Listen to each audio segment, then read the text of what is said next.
Hello, I'm Claire Machado and I lead the partnership success team here at Overflow. Today, I get to take you through our gift entry feature, which you can use to enter physical cash and check donations into Overflow. First of all, on our gift entry page, which you can access from the menu on the left, you can see some high-level stats here about all of the batches that you've entered into Overflow.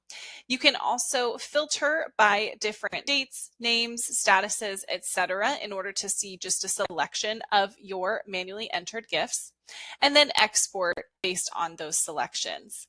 But for today, let's walk through how to actually create a batch in Overflow. First, we're going to click Create Batch and name it. This is going to be our December 10th giving, and this is in the amount of $7,000. We're going to go ahead and create the batch, and you'll see that it just drops into this table as an open batch, but we can click in order to start entering gifts.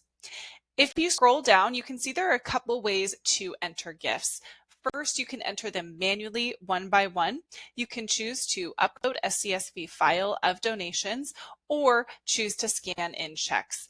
We'll cover check scanning in a different video. First, let's go into how to enter in donations one by one. You have a couple options for how to find the donor that gave the gift. First, you can choose to search for the donor by name. So in this case, it is Nella. Or if it is a cash donation and you do not actually know who gave it, they just dropped some money in a bucket, you can also choose to mark the cash donor as anonymous. But again, in our case, we would like Nella to be our donor here. She gave $100 in cash, again, on the 10th, to our Austin campus for the capital campaign. Now we have a couple options here. We can choose to add and clear, so all of this information will be wiped out. Or if we add, you'll notice that certain things do stay, including the campus fund, contribution date, and donor. If we scroll down, Nella's gift is now here below, and if we scroll up, we'll see that we're only 1% reconciled within this batch. Now let's say that we have a few more donations. So Brian here, he actually gave $1,000 via check. So we're going to enter in his check number here. And it was also the same information on the 10th for the Austin Capital campaign. Now I'm going to add and clear so you can see that this form will reset for you.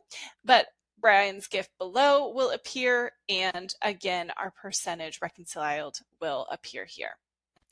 All right, next, let's go through how to upload a CSV. First of all, it is important to note that your CSV file needs to have the exact format that matches Overflow requirements in order to successfully upload.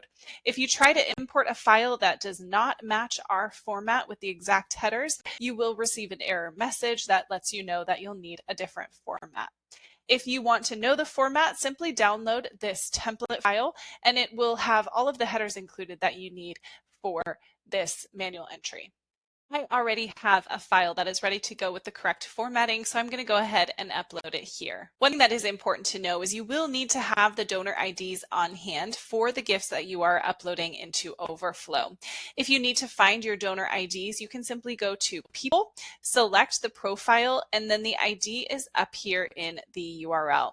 So this is just last number string. You can copy that and paste it into your CSV.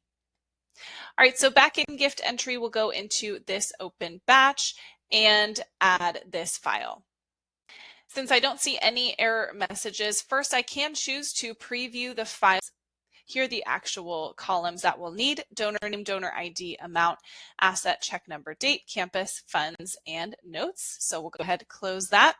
You can choose to download this again or delete it if it isn't the correct file. But we're going to import contributions, and you will see all of them appear here below as part of your batch. Now, if we scroll back up, we'll see that, we're actually over reconciled by quite a few dollars. And so we're going to go ahead and copy that and simply edit this batch to account for the donations that went over what we thought we had. So we'll go ahead and save that, and now we're 100% reconciled. Now that we are completely reconciled and have all of the donations as part of our batch, I'm going to choose to close the batch. You'll see an alert message pop up here that just lets you know that once a batch is closed, you cannot edit it. This is important because the donation will then be attached to a donor profile.